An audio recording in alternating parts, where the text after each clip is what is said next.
Welcome, തഹമനാണ്. Immunity video സീരീസിൽ ഈ video major ഹിസ്റ്റോ compatibility complex അല്ലെങ്കിൽ നമ്മൾ MHC എന്ന് വിളിക്കും, ഇതിനെ കുറിച്ചിട്ടാണ്. സോ ഇതെന്താണ് എന്ന് പറയണം. സ്ട്രക്ചർ പല ടൈപ്പ് ഉണ്ടെങ്കിൽ അതിന്റെ എല്ലാം സ്ട്രക്ചർ പറയണം. ദെൻ ഫീച്ചേഴ്സ് പറയണം, ക്യാരക്ടറിസ്റ്റിക്സ് ഫീച്ചേഴ്സ് പറയണം. Then some diseases associated with this, ഇതും നമുക്ക് പറയണം. സോ ഇത് മനുഷ്യരിൽ മാത്രമല്ല, മനുഷ്യരിലുണ്ട്, മൃഗങ്ങളിലും എല്ലാവരിലും ഇതുണ്ട്. മനുഷ്യരിൽ ഉള്ളതാണെങ്കിൽ നമ്മൾ അവയെ വിളിക്കുക ഹ്യൂമൻ ല്യൂക്കോസൈറ്റ് ആന്റിജൻ എന്നാണ്. ല്യൂക്കോസൈറ്റ് എന്ന് വെച്ചാൽ വെളുത്ത രക്തമാണ്, ഇതിലാണ് ആദ്യം കണ്ടത്, അതുകൊണ്ടാണ് ല്യൂക്കോസൈറ്റ് എന്ന് പറഞ്ഞത്. സോ HLA, സോ MHCയും അപ്പോൾ HLAയും ദിസ് വൺ ആൻഡ് സെയിം ആണ്, രണ്ടും ഒന്നാണ്. HLA അപ്പോൾ മനുഷ്യരിലുള്ളതാണ്, മനുഷ്യരിലുള്ള MHC ആണ് HLA. സോ അപ്പോൾ ഇവ എന്തിനാണ്, ശരീരത്തിൽ എവിടെയാണ് എന്ന് ചോദിച്ചാൽ, സപ്പോസ് നമ്മുടെ ശരീരത്തിൽ ഒരു ആന്റിജൻ, ഈ ഒരു ആന്റിജൻ നമ്മുടെ ശരീരത്തിൽ എത്തി, അല്ലെങ്കിൽ മൈക്രോബ്സ് ആയിരിക്കും, ആന്റിജൻ ഓർ മൈക്രോബ്സ് നമ്മുടെ ശരീരത്തിൽ എത്തി എന്ന് കരുതുക. ഇതിന് എവിടേക്ക് ഇരിക്കാം, ഇതിന് നമ്മുടെ സെല്ലിന്റെ, ശരീരത്തിലെ ഏതെങ്കിലും സെല്ലിന്റെ ഉള്ളിലാകാം. So if it is inside the cell we call it as intracellular. so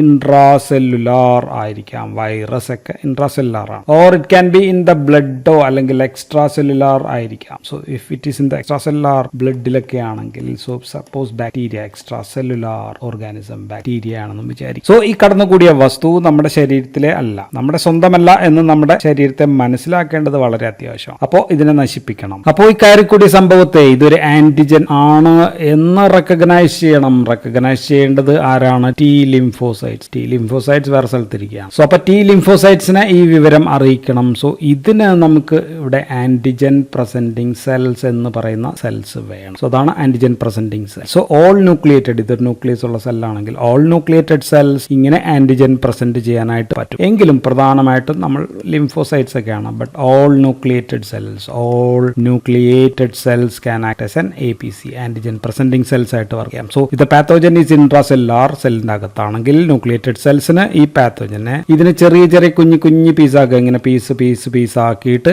ആന്റിജന്റെ fragments എന്നാണ് പറയാം. ഈ ഫ്രാഗ്മെന്റ്സ് ഇതിന്റെ സർഫസിൽ അങ്ങ് വെക്കും. ഇവിടെ സർഫസിൽ ഈ ഫ്രാഗ്മെന്റ്സ് വെച്ചിട്ട് ഇതിനെ T സെൽസിന് മുന്നിൽ ഹാജരാക്കണം. If the antigen is extracellular ആണെങ്കിലോ, എക്സ്ട്രാസെല്ലുലാർ ആണെങ്കിൽ ഇങ്ങനെ ഇതിന്റെ ആന്റിജൻ ഫ്രാഗ്മെന്റ്സ് ഇങ്ങനെ പീസ് ആക്കി എടുത്ത് ഇവിടെ എത്തിക്കേണ്ട ചുമതല എന്ന് പറയുന്നത് APC ആണ്. APC സ്പെഷ്യലൈസ്ഡ് APC ആണ്, antigen presenting cells or professional antigen presenting cells ആണ്. അതിന് എക്സാമ്പിൾ, ഏറ്റവും പ്രധാനപ്പെട്ട example is dendritic cells. Dendritic സെൽസിനാകാം, ദെൻ മാക്രോഫേജസിന് ഇത് ചെയ്യാം, ദെൻ B സെൽസിന് ഇത് ചെയ്യാം. സോ ഇതൊക്കെയാണ് പ്രൊഫഷണൽ ആന്റിജൻ പ്രസന്റിംഗ് സെൽസ്. അല്ലാത്ത ചില സെല്ലുകൾക്കും ചെയ്യാം. സോ അത് എന്ത് ചെയ്യണം, ഇവിടെ ഈ ആന്റിജൻ ഫ്രാഗ്മെന്റ്സിനെ ഇവിടെ വെച്ചിട്ട് ഇത് സംഭവമാണ് എന്ന് പറയണം. അപ്പോൾ നമ്മൾ പറഞ്ഞത് ആന്റിജൻ പ്രസന്റിംഗ് സെൽസ് രണ്ട് തരം ഉണ്ട്. ഓൾ ന്യൂക്ലിയേറ്റഡ് സെൽസ് ഒരു ആന്റിജൻ പ്രസന്റിംഗ് സെൽസ് ആണ്. Then professional antigen presenting cells ഉണ്ട്. സോ ഈ സെല്ലുകളുടെ സർഫസിൽ ആന്റിജനെ പ്രസന്റ് ചെയ്യാൻ വേണ്ട ഒരു സവിശേഷ പ്രോട്ടീൻ അല്ലെങ്കിൽ glycoprotein. So it's A glycoprotein ആണ്.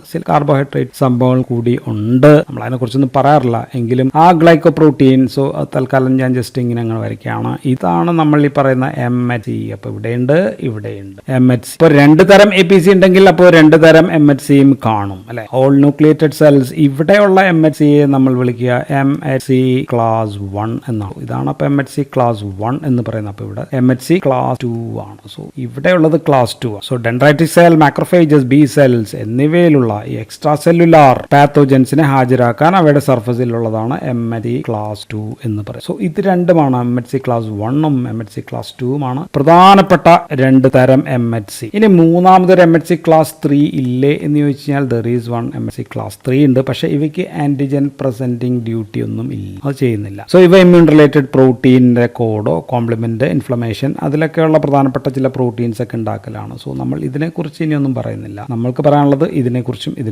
ഈ രണ്ട് തരം MHC ഉള്ള ക്ലാസ് 1ഉം ക്ലാസ് 2ഉം ആന്റിജൻ പ്രസന്റ് ചെയ്യുന്ന T ലിംഫോസൈറ്റ്സും വ്യത്യസ്തമാണ് എന്നുള്ളതാണ്. അപ്പോൾ ഇവർ ആരുടെ മുന്നിലാണ് ഹാജരാക്കുക എന്ന് വെച്ചാൽ all nucleated cells with class 1 MHC present ചെയ്യുന്നത് CD8 T ലിംഫോസൈറ്റ്സിന്റെ മുന്നിലാണ്. CD8+ T ലിംഫോസൈറ്റ്സ്, അല്ലെങ്കിൽ നമ്മൾ അവയെ വിളിക്കുക സൈറ്റോടോക്സിക് T സെൽസ് ആണ്. സൈറ്റോടോക്സിക് T സെൽസിലാണ് ഇത് ഹാജരാക്കുക. സോ അപ്പൊ ഈ സെൽ എന്ത് ചെയ്യും, ഈ സെൽ ഇവിടെ പോയി ഇതിനങ്ങ് കൊല്ലുകയാണ്, ഈ സെല്ലിനെ തന്നെ അങ്ങോട്ട് നശിപ്പിക്കും. ഇതൊക്കെയാണ് ചെയ്യുക. ഇപ്പൊ രണ്ടാമത്തെ ഇതാണെങ്കിലോ ഡെൻഡ്രൈറ്റിക് സെൽസ്, ഇവരൊക്കെ ഹാജരാക്കുന്നത് APCs, ആന്റിജൻ പ്രസന്റ് ചെയ്യുന്നത് CD4+ ആണ്. CD എന്ന് വെച്ചാൽ ക്ലസ്റ്റർ ഓഫ് ഡിഫറൻസിയേഷൻ ഉള്ള സെല്ലുകളാണ്. സോ ഇങ്ങനെ ഒരു സംഭവം അവിടെ ഉണ്ടാവും, അതാണ് CD4+. അല്ലെങ്കിൽ അവയ്ക്ക് വേറൊരു പേര് T helper or helper T cell. Helper T സെൽസിന്റെ മുന്നിലാണ് ഹാജരാകുക. സോ ഇത് നേരെ പോയി തട്ടിക്കളകളാണ്, അതുകൊണ്ടാണ് സൈറ്റോക്സിക് എന്ന് പറഞ്ഞത്. ഇത് പല പരിപാടികൾ ചെയ്യും. ഇത് ഒന്ന് ഇവയ്ക്കെതിരെ ആന്റിബോഡി ഉണ്ടാക്കാം, അല്ലെങ്കിൽ ഇവയ്ക്ക് മെമ്മറി സെൽസിൽ കൈമാറാം അടുത്ത പ്രാവശ്യം വരുമ്പോഴത്തേക്കും റെഡിയാക്കാൻ വേണ്ടിയിട്ട്,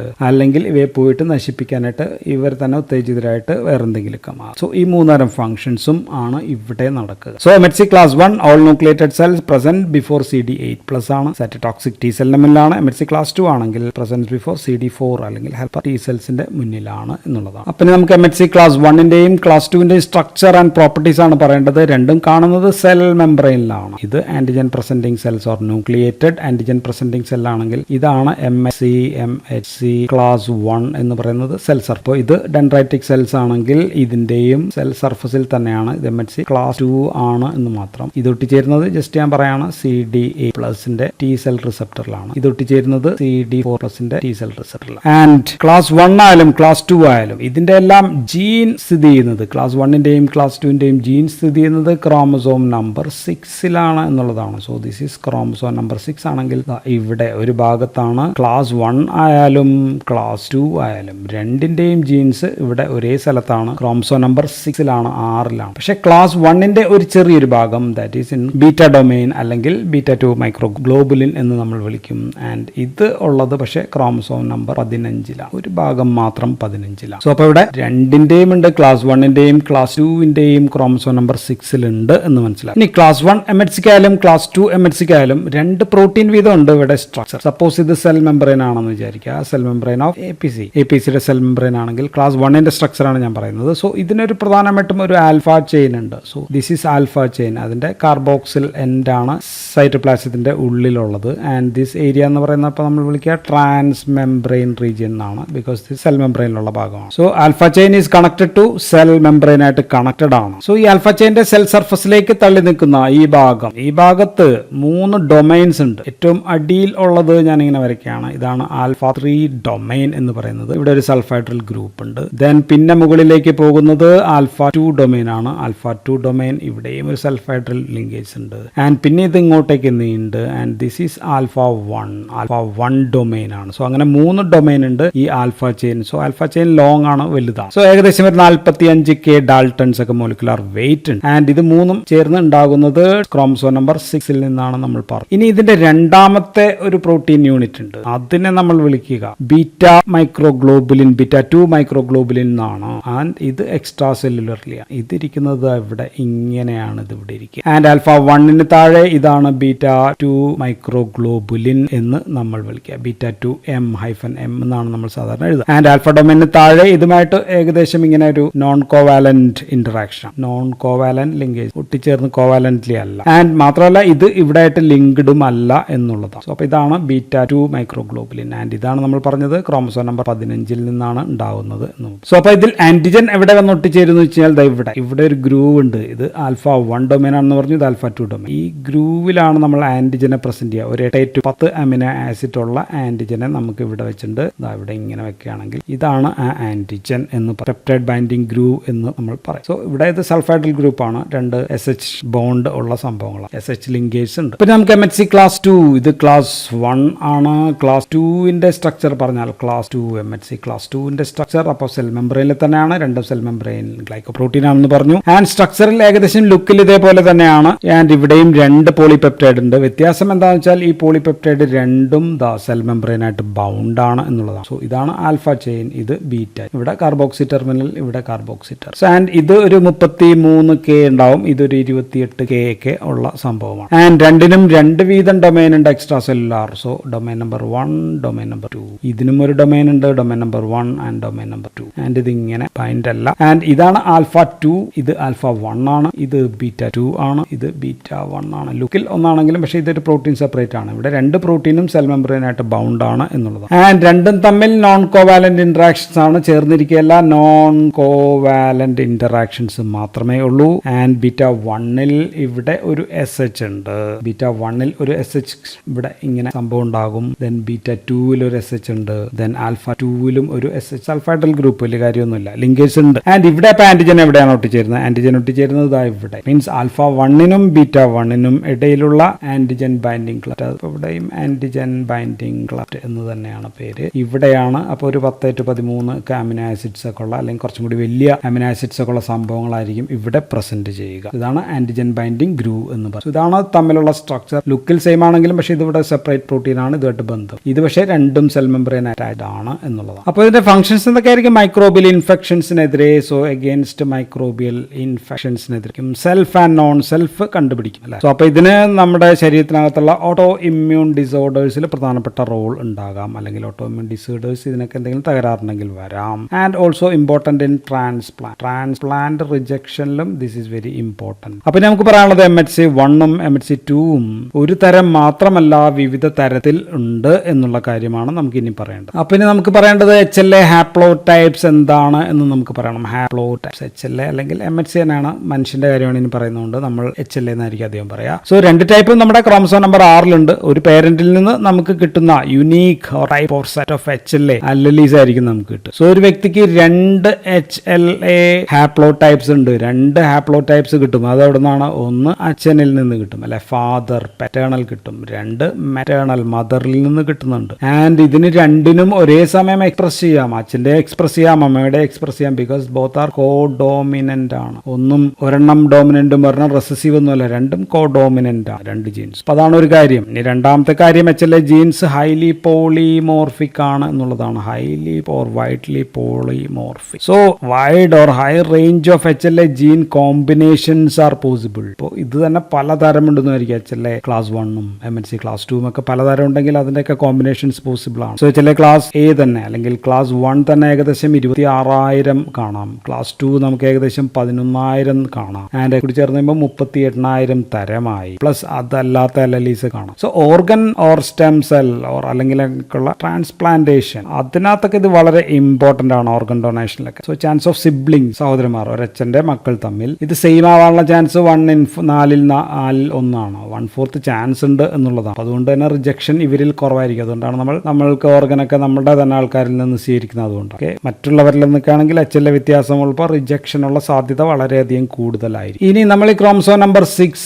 ഒന്ന് എടുത്തിട്ട് വിശദമായിട്ട് നോക്കിക്കഴിഞ്ഞാൽ, സോ ഇവിടെ ക്രോമസോം നമ്പർ 6 ഈ ഭാഗത്താണ് സംഭവം എന്ന് പറഞ്ഞു. അപ്പോൾ ഞാൻ അവിടെയുള്ള DNA വലുതായിട്ടങ്ങ് വരയ്ക്കുകയാണ്. ഇവിടെയാണ് രണ്ടിന്റെയും ഉള്ളത്. സോ നമുക്ക് ഇവിടെ ആദ്യം HLA ക്ലാസ് 1 വരയ്ക്കാം. ക്ലാസ് 1 നമുക്ക് ഇങ്ങനെ ABC, ഇങ്ങനെ A ഉണ്ട്, B ഉണ്ട്, C ഉണ്ട്, ഇങ്ങനെ 3 റീജിയൻസ് കാണാം, അല്ലെങ്കിൽ നമ്മളവ ലോക്കൈ എന്നാണ്. സോ ഇതൊരു HLA ക്ലാസ് 1 ആണ്, ഇതൊരു HLA ക്ലാസ് 1 ആണ്, ഇത് ഒരു HLA ക്ലാസ് 1 ആണ്. So HLA class 1 can be class 1A, class 1B, class 1C, ഇങ്ങനെ 3 തരമാക്കാം. പിന്നെ അതിനുശേഷം HLA ക്ലാസ് 3 ആണ്, ഇത് നമ്മൾ ഇമ്പോർട്ടന്റ് അല്ല. ദെൻ ക്ലാസ് 2 നമ്മൾ നോക്കിക്കഴിഞ്ഞാൽ, ക്ലാസ് 2 ഉള്ള ഭാഗം നോക്കിക്കഴിഞ്ഞാൽ ഇവിടെ നമുക്ക് കാണാവുന്നത് ഒരു DP റീജിയൻ നമുക്ക് കാണാം. DP കഴിഞ്ഞാൽ പിന്നെ Q ആണ്. അപ്പൊ DQ റീജിയൻ, Q കഴിഞ്ഞാൽ പിന്നെ R ആണ്, DR റീജിയൻ. സോ ഇങ്ങനെ നമുക്ക് കാണാം. അപ്പൊ ഇതിൽ നിന്നുണ്ടാവുന്ന ക്ലാസ് 2 ആണ്, ഇതിൽ നിന്നും ക്ലാസ് 2 ആണ്, ഇതിൽ നിന്നും ക്ലാസ് 2, ഇതിൽ നിന്നെല്ലാം ക്ലാസ് 1 ഉണ്ടാവും, ക്ലാസ് 2 ഉണ്ടാവും. സോ അപ്പൊ എത്ര തരം ക്ലാസ് 1ഉം ക്ലാസ് 2 ഉണ്ടാവും എന്ന് വിചാരിക്കുക. സോ എല്ലാത്തിനും സെയിം ഫംഗ്ഷൻ ആണ്, എല്ലാം ആന്റിജൻ ഫ്രാഗ്മെന്റ്സിനെ പ്രസന്റ് ചെയ്യുന്നു. ഇനി ഇന്റർനാഷണൽ ഇമ്മ്യൂണോജെനറ്റിക്സ് ഇൻഫർമേഷൻ സിസ്റ്റം, അവിടെ അവരുടെ സൈറ്റിലൊക്കെ നമ്മൾ നോക്കിക്കഴിഞ്ഞാൽ, അവരുടെ ഡാറ്റാബേസ് നോക്കിക്കഴിഞ്ഞാൽ ABC മാത്രമല്ല E കാണാം, F കാണാം, G, ഇങ്ങനെ വീണ്ടും നമുക്ക് കാണാം. ഓക്കെ, എന്നാലും നമുക്ക് ABC ഇങ്ങനെയുള്ള ഡിഫറെന്റ് ടൈപ്സ് ഉണ്ട് എന്ന് മനസ്സിലാക്കാം. ആൻഡ് ഈ ഓരോ ലോക്കയും നോക്കിക്കഴിഞ്ഞാൽ ദിസ് ഈസ് ഓരോ ലോക്കയും പോളിമോർഫിക് ആണ് എന്നുള്ളതാണ് നമ്മൾ പറഞ്ഞു വരുന്നത്. ദാറ്റ് മീൻസ് ഒരേ അമിനോ ആസിഡ് സീക്വൻസ് ആയിരിക്കണമെന്നില്ല. ഇവിടെ തന്നെ വീണ്ടും അമിനോ ആസിഡ് സീക്വൻസിന് വേരിയേഷൻ ഉണ്ടാകാം. സോ വേരിയൻസ് ഓർ അല്ലലീസ് ഉണ്ടാകും. സോ ഇതിന് വേരിയൻസ് ഉണ്ടാകാം, ഇതിന് വേരിയൻസ് ഉണ്ടാകാം, ഇതിന് വേരിയൻസ്, ഇവിടെയൊക്കെ ഭയങ്കരമായിട്ടുള്ള വേരിയൻസ് ഉണ്ടാകാം. സോ അപ്പോൾ ഇതിൻ്റെയൊക്കെ പേരിടൽ എങ്ങനെയാണെന്ന് പറഞ്ഞാൽ, നമ്മൾ ഒരെണ്ണം തൽക്കാലം HLA A ടൈപ്പ് പറയുകയാണെങ്കിൽ ഇതിന് ശേഷം സാധാരണ ഒരു നമ്പർ ആയിരിക്കും, 1 എന്ന് ഇടായിരിക്കും. ദെൻ പിന്നെ നമ്മൾ വീണ്ടും എന്തെങ്കിലുമൊക്കെ എഴുതിയിട്ട് പിന്നെയും ഒരു നമ്പർ ഒക്കെ ഇടും, XY എന്നൊക്കെ എഴുതിയിട്ടൊക്കെ ആയിരിക്കും നമ്പർ ഇടും. സോ ഇതേപോലെ HLA DPക്കും കാണാം, അല്ലെങ്കിൽ DR-നും ഒക്കെ നമുക്ക് കാണാം. സോ DR-ന് തന്നെ DR2 ഉണ്ട്, DR3, DR4. So DR famous, DR2 famous ആണ്, DR3 ഫേമസ് ആണ്, DR4 ഒക്കെ ഫേമസ് ആണ്. സോ എത്ര വെറൈറ്റി വരും എന്ന് വിചാരിക്കുക. സോ ഇതിന് തന്നെ 16 വേരിയൻസ് എന്തുകൊണ്ടെന്നാണ് പറയുന്നത്. ഇത്രയധികം വേരിയൻസ് ഉള്ളതുകൊണ്ടാണ് നമ്മൾ അതിനെ പോളിമോർഫിക് എന്ന് നമ്മൾ വിളിച്ചത്. പോളിമോർഫിക് ആണ് എന്ന് നമ്മൾ പറഞ്ഞതാണ്. പിന്നെ നമുക്ക് ലാസ്റ്റ് പറയേണ്ടത് HLA-യുമായിട്ട് ബന്ധപ്പെട്ടുള്ള ചില പ്രധാനപ്പെട്ട ഡിസീസസ്. HLA-A-യുമായിട്ട് ബന്ധപ്പെട്ടിട്ടുള്ള നമ്മൾ പറയുകയാണെങ്കിൽ HLA A3 ആയിട്ട് ബന്ധപ്പെട്ടുള്ളതാണ് ഹീമോക്രോമാറ്റോസിസ് എന്ന് പറയുന്ന ഒരു അസുഖം, അയണക്കായിട്ട് ബന്ധപ്പെട്ടുള്ളതാണ്. HLA-Bയുടെ ഒരെണ്ണം പറയുകയാണെങ്കിൽ B8-ആയിട്ട് ബന്ധപ്പെട്ടിട്ടുള്ളത് മൈസ്തീനിയ ഗ്രേവിസ് ആണ്. നമുക്കറിയാം നെർവും മസിലും തമ്മിലുള്ള കോറിലേഷൻസ്, കണക്ഷനൊക്കെ ശരിയാവാതെ മസിൽ വീക്ക്നെസ് ഉണ്ടാകുന്ന സംഭവമാണ്. ബിയുടെ വേറെ ഫേമസ് ആണ് B27, ankylosing spondylitis type of arthritis ഒക്കെ ഉണ്ടാക്കുന്നതാണ്. ദെൻ ബിയിലെ തന്നെ 51 ബെച്ചറ്റ്സ് ഡിസീസ് എന്ന് എന്ന് പറയുന്ന ഇതെല്ലാം ഇമ്മ്യൂണോ സംബന്ധമായിട്ടുള്ള ഡിസീസാണ്. ഇമ്മ്യൂണോ ഡെഫിഷ്യൻസി ഡിസീസസ് അല്ലെങ്കിൽ ഓട്ടോ ഇമ്മ്യൂൺ ഡിസോർഡേഴ്സ് എന്നാണ് നമ്മൾ വിളിക്കുക. ദെൻ HLA-Cയുടെ ഒരു ഫേമസ് ആണ് C6. അത് സോറിയാസിസ് ആയിട്ട് ബന്ധപ്പെട്ടുള്ളതാണ്. എപ്പിഡെർമൽ പ്രോലിഫറേഷൻ ഒക്കെ ഉണ്ടാകുന്ന തിക് സ്കെയിലി സ്കിന്നൊക്കെ ഉണ്ടാകുന്നതാണ് സോറിയാസിസ്, സ്കിന്നുമായിട്ടുള്ള പ്രശ്നമാണ്. ദെൻ ക്ലാസ് 2-ൽ നോക്കിയാലോ, ക്ലാസ് 2-ൽ DR2-ൽ ഉണ്ടാകുന്ന പ്രശ്നമാണ് മൾട്ടിപ്പിൾ സ്ക്ലീറോസിസ് എന്ന് പറയുന്ന അസുഖം. CNS-ൽ ഡീനർവേഷൻ ഉണ്ടാകുന്ന അസുഖമാണ്. DR3 ആയിട്ട് ബന്ധപ്പെട്ടിട്ടുള്ളതാണ്. ദെൻ സ്റ്റോറൻസ് ഡിസീസ് എന്ന് വെച്ചാൽ സലൈവറി ഗ്ലാൻഡുമായിട്ട് ബന്ധപ്പെട്ടുള്ള ഡിസീസ് ഓർ സിൻഡ്രോം ആണ്. ദെൻ DR2-ഉം DR3 രണ്ടുമായിട്ട് ബന്ധപ്പെട്ടുള്ളതാണ് SLE, സിസ്റ്റമിക് ലൂപ്പസ് എറിത്രോമാറ്റോസസ് എന്ന് പറയുന്ന മൾട്ടിപ്പിൾ സിസ്റ്റം ഇമ്മ്യൂൺ ഡിസീസ് ആണ് സംഭവം. ദെൻ DR4-ഉമായിട്ട് ബന്ധപ്പെട്ടുള്ളത് റുമറ്റോയ്ഡ് ആർത്രൈറ്റിസ് ആണ്.